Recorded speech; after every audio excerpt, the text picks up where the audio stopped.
Hey, what's going on, everyone? So, if you know me from my YouTube channel, Nathan, you're a little familiar with me already, but let's go ahead and get you acquainted with my good friend Joe. Joe, go ahead and introduce yourself a little bit.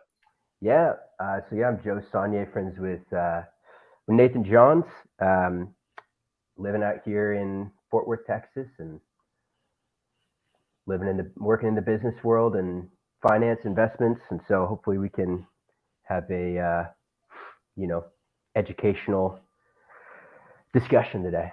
And a So lot of the people who have been following me previously, you guys know I'm actually a Michigan guy. So, I did meet Joe when I moved down to Texas. So, he's actually one of my only really friends in Texas, but he's a great guy. And I've actually met him in class. So, he's been yeah, really helpful in just me getting established.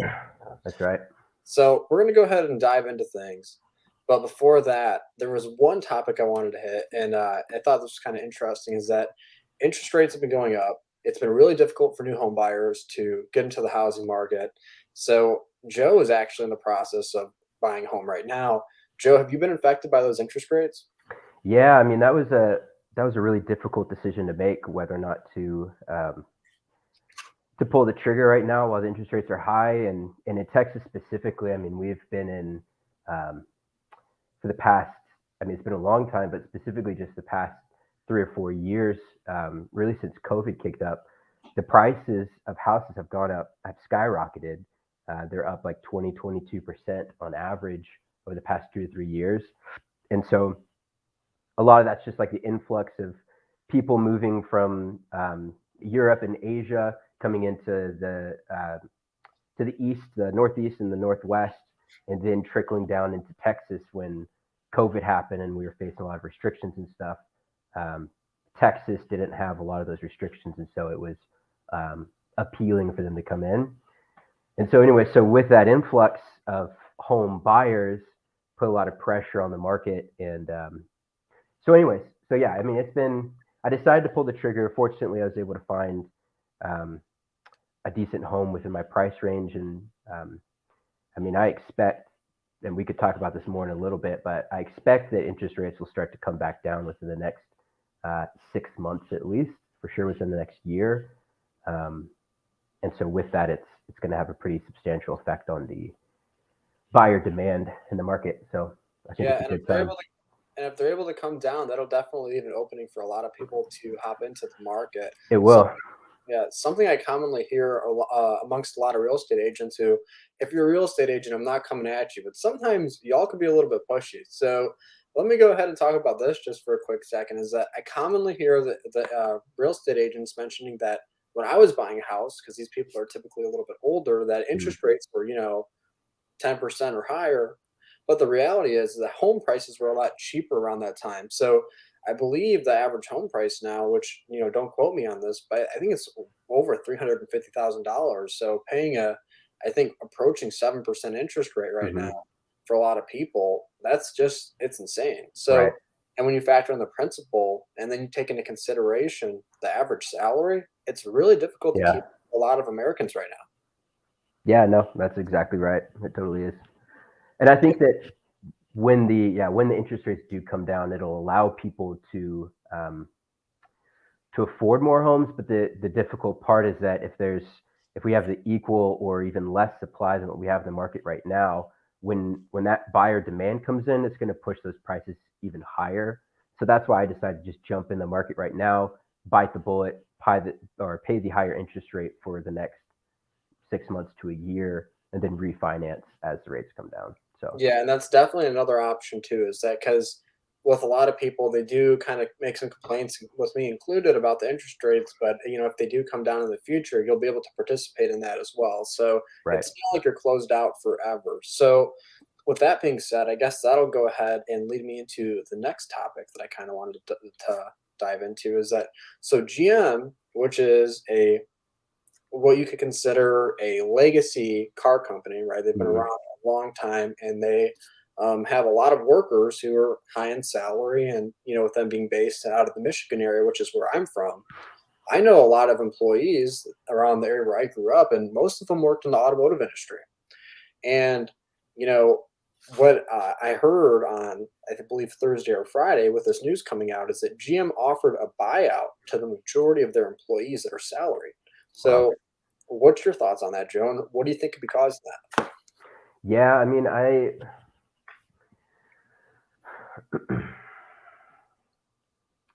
it's interesting. Tell me, I'm not super familiar with that situation. So you said, so they're buying out the employees,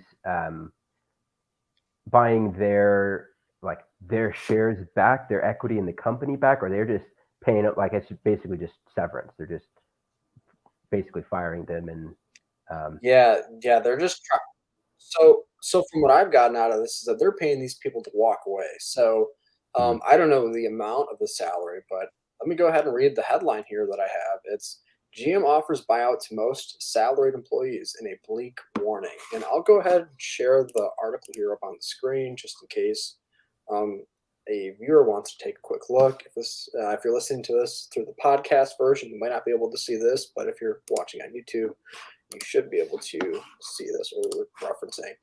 So here on the screen, as of March 9th, 10:24 a.m., and I remember seeing this on the screen at work. Um, let's give some credit here to the journalist, Nora Naughton. GM offers buyouts to most salaried employees in a bleak warning to white-collar workers. So, GM has been looked at as a pretty stable company. If you look at the stock, it's been pretty consistent. And, what this is kind of making people ask the question mm. of is, did they overinvest? Is this part of the reason? Did they overinvest in the EV space and now their cash flows are kind of tight? Or what is making this company start to do these, what you would consider like layoff opportunities or to introduce Hmm. layoff opportunities? Yeah, that's interesting. I think because the obviously the first thought that occurred to me was it's just part of the um, early stage, or I guess we're kind of mid-stage layoffs. We saw those layoffs happen in tech at the beginning of the year, and now it's trickling down into, I guess, manufacturers like GM, wholesalers. But it's interesting though that they choose to buy out the employees because I mean, if like cash, like if they're in a tight spot, obviously layoffs make sense. Just cut the employees out of the equation, lowers your costs tremendously, especially if you have salaried white collar workers. Um, so kind of trimming the fat makes sense, but why would you buy them out um, and not just fire them, not just sever them? Um, I don't really know why. I'd have to look more into that. I don't know what the incentive to that would be because you're obviously having to fork over cash. I mean, sure, in the long run, um, 5, 10 years down the road, your expenses are going to be less. But I mean, if I have to spend, $1 billion cash to buy out my employees, um, I don't really get what the like immediate um, benefit of that would be. You know what I mean? Yeah, and especially it seems like it's a show of urgency from the executives, in my opinion. I'm just going to read a quick brief writing here from the article, which I think is important. Any salaried GM employee with at least 5 years of experience or executive with at least 2 years of experience at the car company qualifies for the voluntary buyout program. So this is sending it to the entire company. This isn't just a select few. So this might be that the company is doing an overall look and saying, Mm, hey, you know what? We haven't been allocating our funds very well, and I think that this now just my personal speculation, and not hmm. a lot of anything to back this, but we've seen car companies like Tesla been able to have, pretty strong profits. And I'm pretty sure that they have a lot smaller workforce than what GM has. Hmm. And, something to take into consideration with automotive companies is that not only is intellectual capital important, having the people who are, educated to do the roles, but also, right, you have to have the money capital, you have to have the cash capital. So, Hmm. if you're going really heavy on the intellectual capital and you're not seeing a return, it could be pretty tough. So for Tesla, they were able to see a return on their intellectual capital, and you were able to see this with their, I believe, their AI driving, right? Their Mm, self driving. It started to hmm. pay off for them. I think GM and some of these other car companies still have some room to make up, but I guess, well, one other thing too is, is this EV investment going to pay off for them that they, are pretty heavy into? So Mm. will they be able to get a return on this? Yeah. What do you? I mean, that's a great question. I was talking to somebody who was a uh, at one point in time they were a business analyst at GM here in Fort Worth, and they were talking about that exact the EV space. The GM is trying to, um, I guess, yeah, get involved in. And they were making the case that GM, like most of these like big automotive manufacturers, Ford, GM, they have the infrastructure. That was part of what Tesla was lacking, was the pure infrastructure to actually produce all of these vehicles. And my friend was making the case that GM maybe lacks some of the technology that Tesla has, but they at least have the infrastructure. Um, so I don't know. So he was making the case that GM would be a strong competitor in the EV space if they could have adequate technology to compete with Tesla. I I don't know. I think I would kind of disagree with that, because I think with any EV company, well, maybe not any EV company, but Tesla specifically, I think their biggest selling point is Elon Musk, and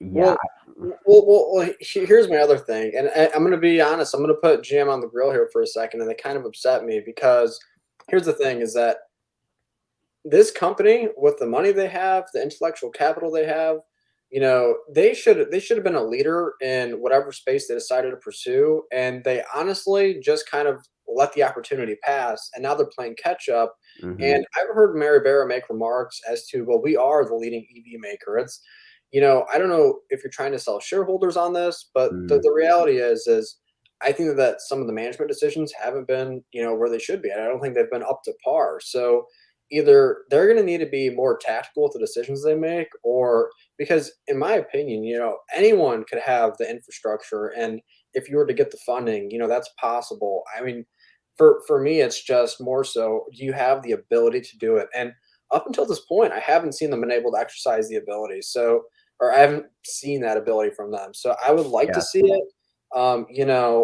One thing I am also going to continue to pick on, and don't get me wrong, I think Jim has some great cars and they're beautiful, great curb appeal. But one thing I'm going to pick on is that they're talking about their EV ability, and then they make an EV Hummer and they only sell a couple thousand of them. It's like right, they're either one completely missing the point. It's because from the EV world, the whole outlook is we're going to make an efficient car that has a low carbon footprint, right? So mm, when you're making the biggest, heaviest, right, EV that's ever been made, and then you're like, oh yeah, here's our ability. It's like, okay, we get it. You guys can make an Escalade on wheels with an EV battery, right, but it's just we got to see more out of them if they're going to continue to be a leader in the automotive industry, in my opinion.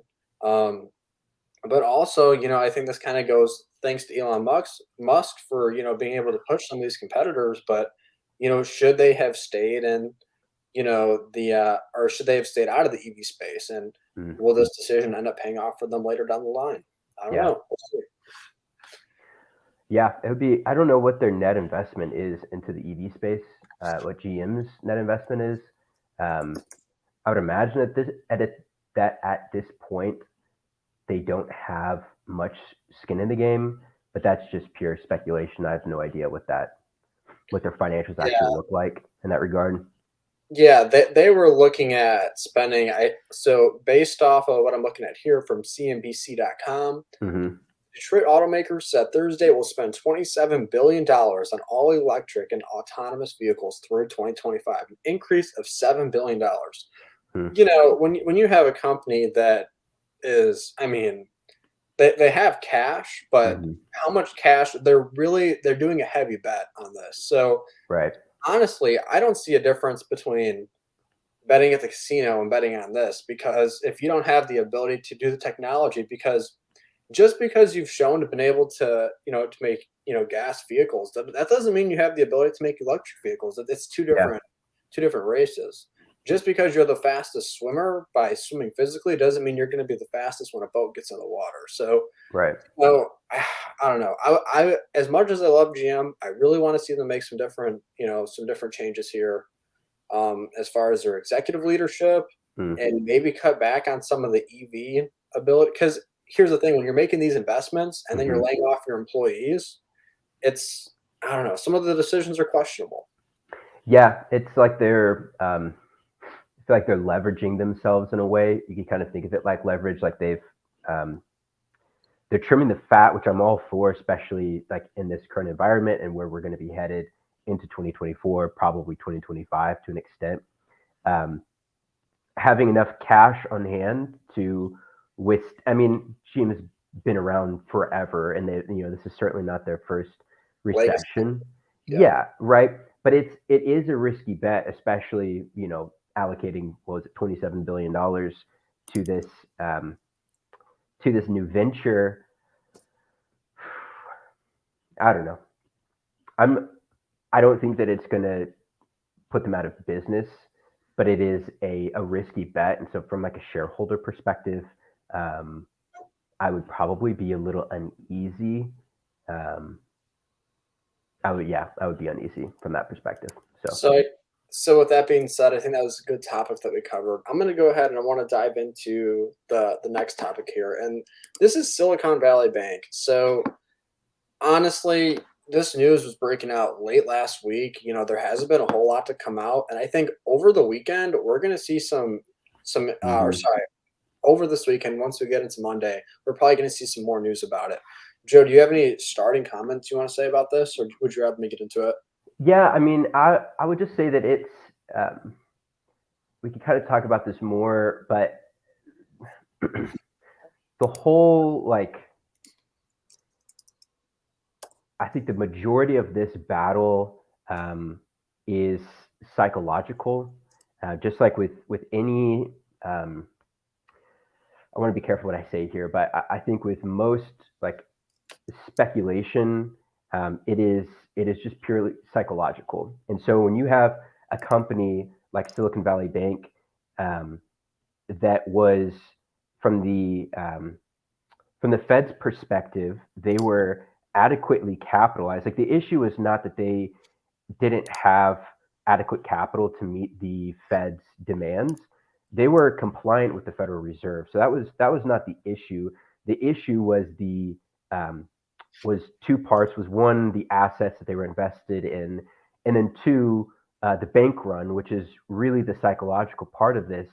Um, People are trying to make the case that okay, we shouldn't, either one, we should have more capital on hand. So rather than whatever the 20 or 25% Federal Reserve minimum is, we should have more cash on hand, or we just shouldn't. We should um, have a greater degree of separation between the assets that we can invest in or can invest period and the assets that we can't. And that's kind of in tandem with raising the minimum reserves that these banks have to have on hand. So people are talking about what the cascading effects of this are going to be into next week. Are people going to, you know, are there going to be bank runs on these smaller mom and pop banks? And like in or Silicon Valley Bank, SVB, they weren't or they're not necessarily a top tier. They're like a mid-level bank. So it's not like a JP Morgan or Wells Fargo or Bank of America going out of business.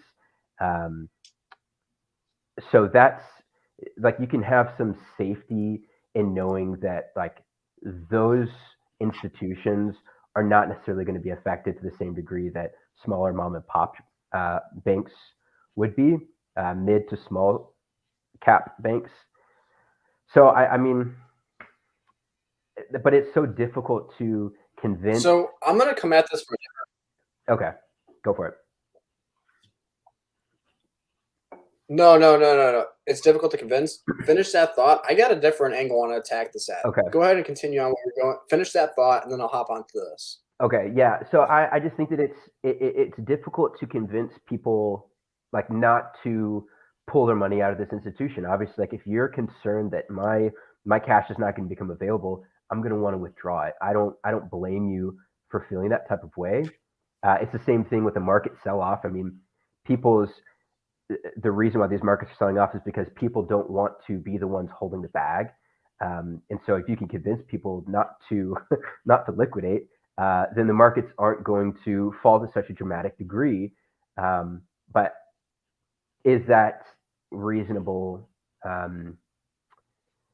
That's up for grabs. But that's my point about this being a psychological battle more than anything. Um, is that right there? So. Yeah, and what I'm going to come at this from the angle of is that I'm going to look at stock here. So SIVB, I'm going to go ahead and share my screen one more time here really quick. I'm taking a look at Yahoo Finance. Um, this is interesting to me because the stock was halted on Friday. Mm-hmm. Okay, I don't.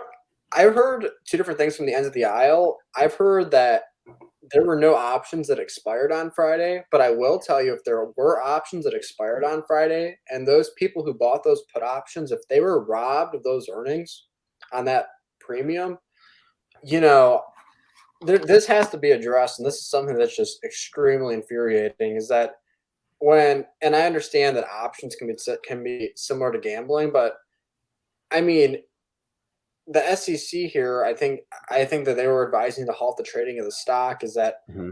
if this is a free market, why are we hiding? Why are we halting the trading of the stock? And it should reflect what's going on in the business. And here's the thing: is we have shareholders who might want liquidity. Mm-hmm. So just because it's a bad situation, do they have the ability to tell them, "Hey, man, good luck. See ya. You're stuck now." Or if I Yeah. bought a put option, right? I think that the story that I was hearing, someone bought a $7,000 put option, Mm-hmm. right? $2 million value on the day before it was halted. If you can't sell it and you're telling me, hey, like, no buying or selling the stock, I just don't understand how that's particularly fair to individuals. It seems like you're almost selecting who you're going to be fair to. So, um, yeah, some of that kind of stuff is just a little upsetting, and it almost makes you not want to play the game. So, like, and I say games because when you're Mm-hmm. trading options, when you're trading, commodities, whatever, it's like you're risking your money, and you want to see. They say that there's unlimited profit potential, but is there really? Because there's always a halt, right? There's always a stoppage. So, and I understand that these circuit breakers are in place for a reason. I get that, Mm-hmm. but it just seems like from 7,000 from a $7,000 put to a $2 million value. We're not going to stop this. It's like you got sometimes you have to let things play out the way that it should be. And if you're buying a put because you think the company's gonna have a downturn, if you're not rewarded for that, there's got to be some answers. So there's a couple of things to this, Nathan. I totally understand your point. I mean, and I work. Um, And I know you can give more input on this because your line of work. So this is what I think is interesting. That's why I wanted to address this. yeah, no, definitely. So I work within this industry specifically with like options trading and derivatives trading, and so I have a decent amount of experience with people trading options through a halt or through a corporate reorganization, a bankruptcy, something like that, where um, they cannot liquidate. So there's a couple things to consider, and I'll explain it from a common stock perspective, and then we can talk about the options afterwards. From a common stock perspective, again, what you said makes sense. The market should be fair and efficient, and if this bank is bankrupt and it's only worth $2 a share, I should be able to short this thing at 106, ride it all the way down to $2 and make a profit. Um, Same thing on the other side of the equation when there's positive news that comes out and the SEC or FINRA or somebody halts trading on that security. Um, I should be able to buy it and make a profit as it raises up to what it's actually worth. Um, so I completely agree with that. I won't push back on that at all. When it comes to bankruptcies, so let's say that I had shorted the stock at 106 on Friday, right before the market halted. I'm stuck holding the bag. I've got these margin requirements to meet, et cetera, et cetera. Um, when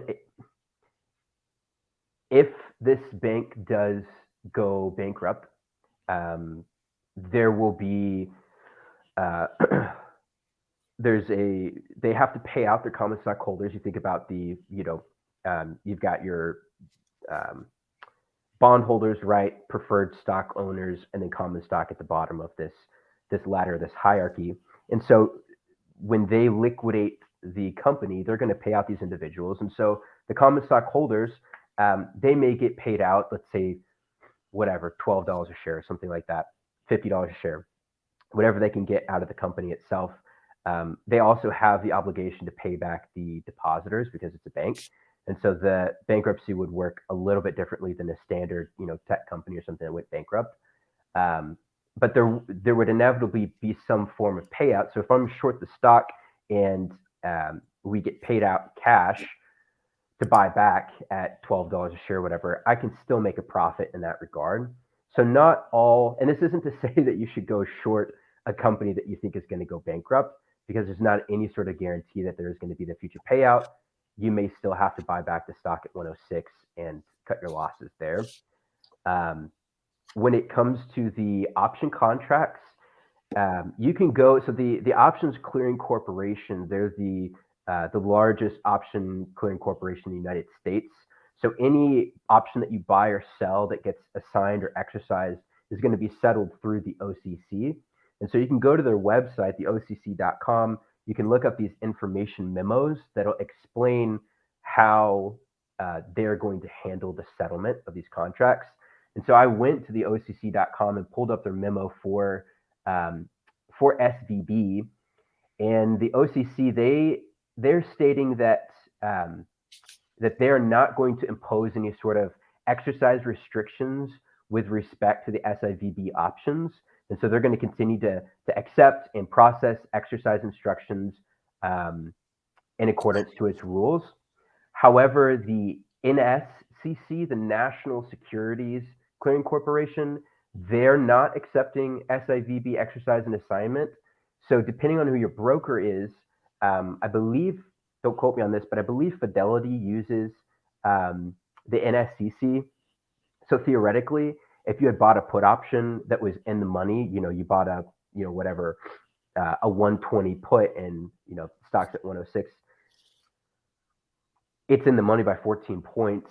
I should be able to exercise that contract, but if it's going through the NSCC, they're not going to process that request. So I So could be it depends who taking you're a loss. dealing with, is what you're getting at. It depends who It you're working depends. with. So Exactly. so this is why, and this is just my opinion, is that why you have to be very careful with who you're using, right, Hmm. for your financial products. So, you know, and this is just, I mean, I'm sure you could probably look at ratings of financial companies and compare them or whatnot, but Right. um, I mean, when you're seeing people who, so okay, here's what I'll really get at is that if you can trade it on one and then the other one's not doing it, shouldn't they somewhat be in line? Yeah, you would think that the clearinghouses, they're the plumbing of the financial institution, Yeah. and so um, Because that's gonna give an incentive for someone to go somewhere else, right? So you're kind of making the company that's using you look bad, right? mhm, So and here's the thing is that you have to take into consideration those entities might realize who is holding more assets or who has the put options. And they're like, well, you know sure, what? You enact this or I'll enact this. You know right, what? You have whatever, value and put options. Let's move it over here hmm, because I don't know the details of the regulations, but it's like it seems like some of this is strategic. So and I don't want to just when you're dealing with people who are really intelligent, they have industry experience. These people aren't making decisions just off of flipping a coin. sure, They're thinking through what they're doing. So yeah. almost everything that they're doing is intentional. So with one closing down, one's not. I would love to hear why that was. Yeah, I mean, and that's a great question. I mean, there's a lot that goes or that's involved with the um, operations of a clearinghouse and the ability to um, to actually find the common stock or borrow the common stock in order to facilitate these transactions. And so, I mean, ultimately, whenever you're participating in any sort of open market, um, regulated U.S. markets, over-the-counter markets, whatever it may be, you're assuming a level of risk, and that's what I think a lot of people don't. Um, there's just no way to get around it. Like ultimately, these markets are relatively efficient, but they're man-made, And so there's always going to be a risk. There is no guarantee. And so with that, I can enter into an investment. I could buy this $7,000 put option contract and then be stuck holding the bag and lose that $7,000.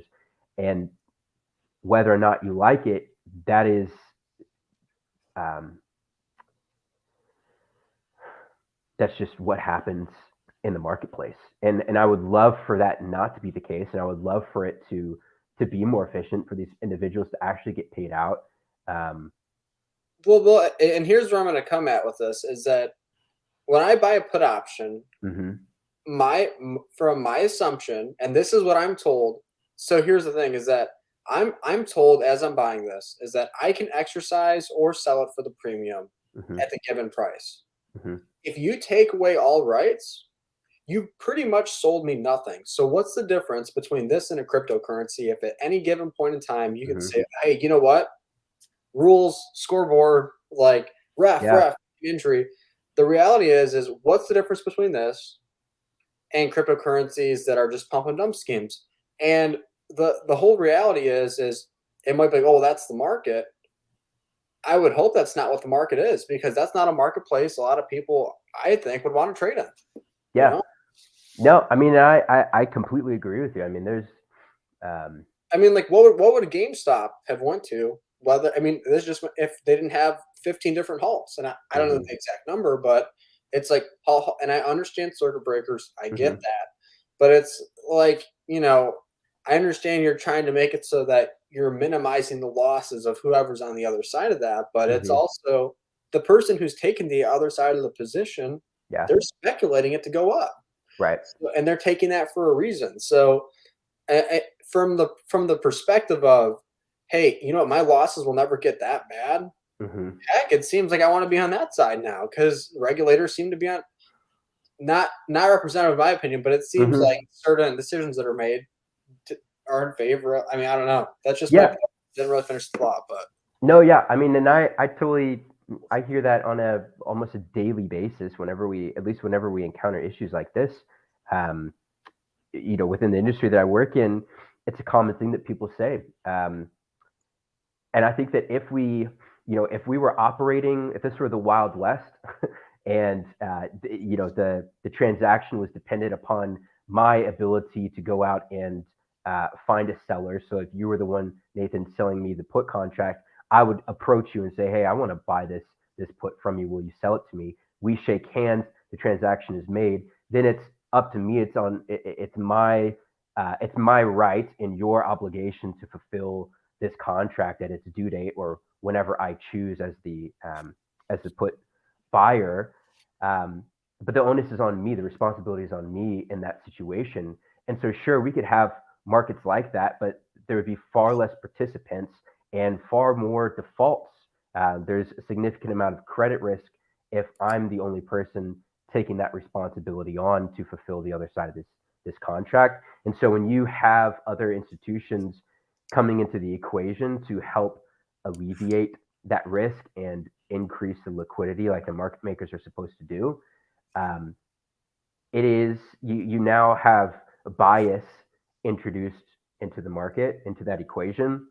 And so because of that bias, you could have a halt like on GameStop that favors the market maker and allows them to recoup their losses or get adequately capitalized to take on the next run. so So from so I'm going to use a different example here, and mhm, so in my class, I'm talking to an individual, and so he works in real estate private equity, and he's telling me about how a company that or an individual he was working with was having an issue because they made a contract with the home builder for a certain type of wood. mm, And the particular price of this type of wood went sky high during the pandemic.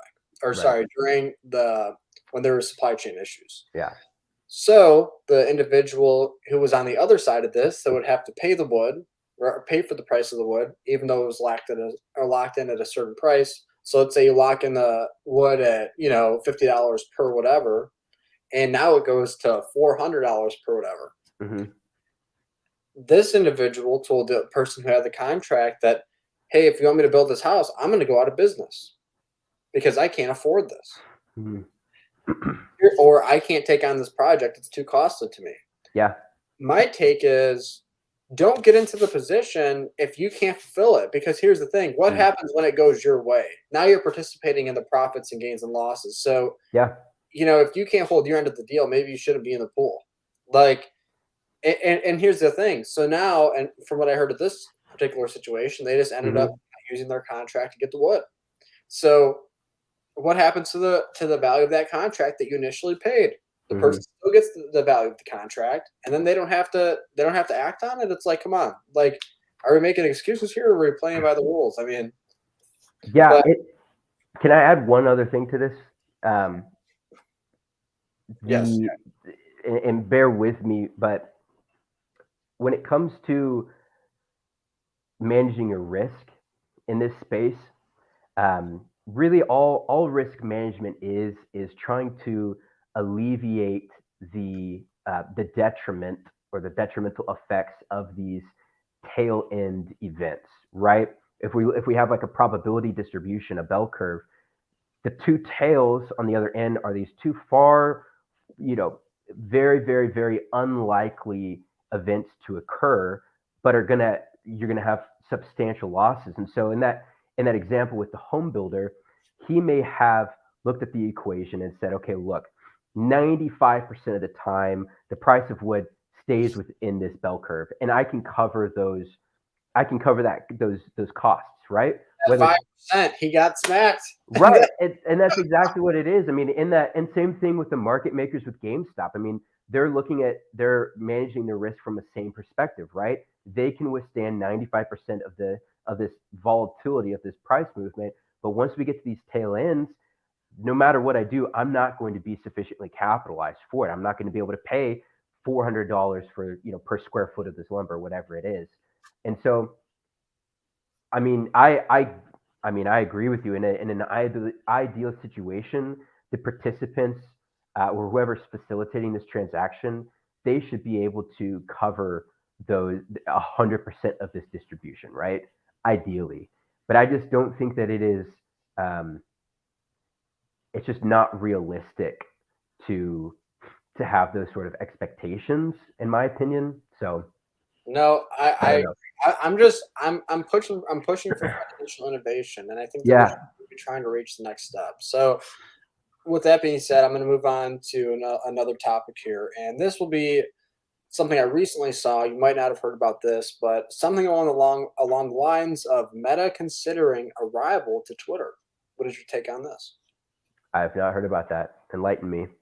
So pretty much, just the article, similar to what I said, is possibly Meta's considering trying to launch a rival, so then they would be able to have a competitor that's somewhat equal to Twitter, which Meta does own Instagram and Facebook. So, I mean, social networking seems to be their space. Do you think that? I mean, do you think that they would be able to create a competitor?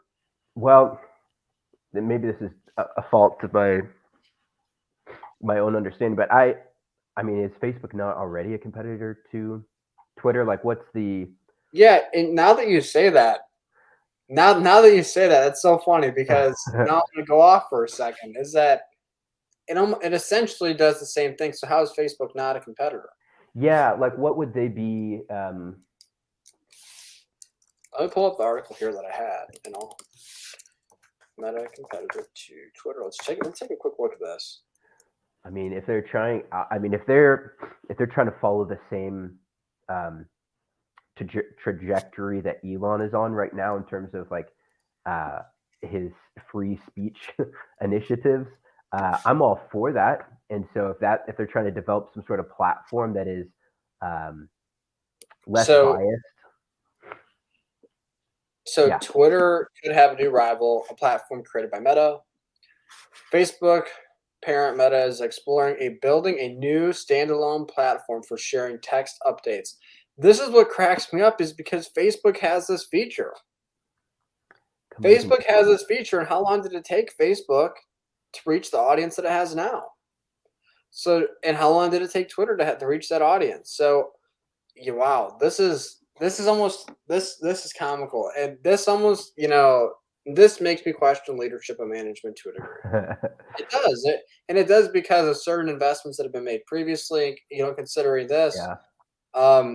maybe they're just not looking at what their strong suit is. And I mean, Oh, sorry. Keep.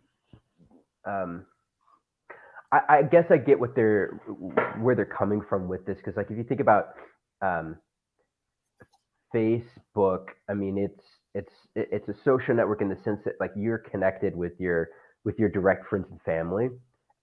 You're not necessarily looking for. I mean, you can follow whoever you want on Facebook, just but like couldn't that be an update made to the Facebook software then? Isn't that something you could essentially update? I mean, it seems like it would be a better idea to maybe make a couple updates to the app itself as opposed to building something Mhm. completely new and moving 2 billion people to a new app. Yeah, I mean, I could see them creating some sort of like for you page like they have on, I think Twitter Yeah, is it's doing like it, and yeah, like TikTok and things like that. So you could like have I could have a whole list of influencers and whoever I want to follow on the For You page. I mean, yeah, I don't know. interesting stuff. Interesting stuff. So I think that pretty much sums it up for me. I think we probably won't do another one of these maybe till next weekend, but I know that Joe, do you have any comments? I know that we might Yeah, run out of time here. we are. Last thing I just wanted to ask you about, Nathan, was so the Fed is meeting. They should be meeting next week. Let me check the calendar. Uh, so we've got core PPI coming out next week. I think it's in 2 weeks that we have the Fed funds rate. Yeah. Okay. So it's not till March 22nd when we're going to meet again and potentially raise rates. But we've got um, what did I say? We've got PPI or CPI coming out next week on Tuesday. So yeah, so it'll be interesting to see what the Fed does over the next 2 weeks. Um, I we're feel like kind based off of some of the most recent hearings that we've heard, I feel like some of those are pretty. I think it's kind of obvious to see what's going to be happening in the next couple weeks. of. Hmm. Like we said earlier on, I believe, in order what based on historical data, it looked like inflation for it to go back down to 2%, we would have to hit an unemployment of almost 10%, is what we've heard. So, I And mean, we yeah, right. So everyone's losing their jobs, right? I'm just joking. No, I'm completely kidding. what were the numbers last week? 3.6% Yeah. unemployment rate. So we went up 20 basis points. Um, it'll be one last thing to consider when we're reaching the tail end of our debt ceiling, right? We're already there, and as we're raising those rates, that is increasing our obligation on this $30 trillion worth of debt we've already issued, that we're already on the hook for, and so by increasing these rates, we're also shooting ourselves in the foot. Like we already have a dilemma that's coming up in June where we're going to meet and talk about whether or not to increase that debt ceiling. And so we're at a very pivotal point, I think. And I don't think that that's necessarily going to stop the Fed from raising rates again in March. Um, I would be shocked if they decided to decrease those rates in March. Um, but we're at a very pivotal point right now with that debt ceiling and those obligations. So it's going to be Definitely. interesting to Yeah, see. 110%. So I guess the final note I want to go out on here is do you have anything interesting coming up this week or any? I know you mentioned the home thing earlier. Anything Mm, you're looking forward to or anything to leave off with the audience? yeah, I mean, I am fingers crossed that this home deal goes through, and hopefully interest rates come down and this you know home becomes uh, easier to afford in the future. Um, yeah, I mean, that's really all I got. Don't pull out don't pull your deposits out of your bank. Keep your deposits in your bank. Trust in your financial institutions. Um, that's my 2 cents. Yeah, there you go. And with me. Nothing too much. Not buying a house, so I can't match what Joe's saying there. But the one thing we'll leave off on is none of the views that we've said represent any companies that we're affiliated with or work Mhm. for. These are all just our personal opinions, and this shouldn't be taken as any type of advice to lead you into any decisions. These are just people sharing their opinions between me and Joe. So just Yep. like a casual conversation we would typically have on an elevator or school, anything, chat on the phone. Just Yep. wanted to have everyone have a little bit of insight on that. Cool. Well, hey Joe, I appreciate you joining me Yeah. today, and hopefully we could do this again soon. Maybe we can make this a regular thing. That In the sounds great. audience, go ahead and give us a thumbs up, or let me know how you feel about Joe joining us and what you think of these longer type of format videos. Awesome. Well, hey Joe, it was great seeing you. Thanks for Yeah. joining today. Bye bye. Absolutely. Bye.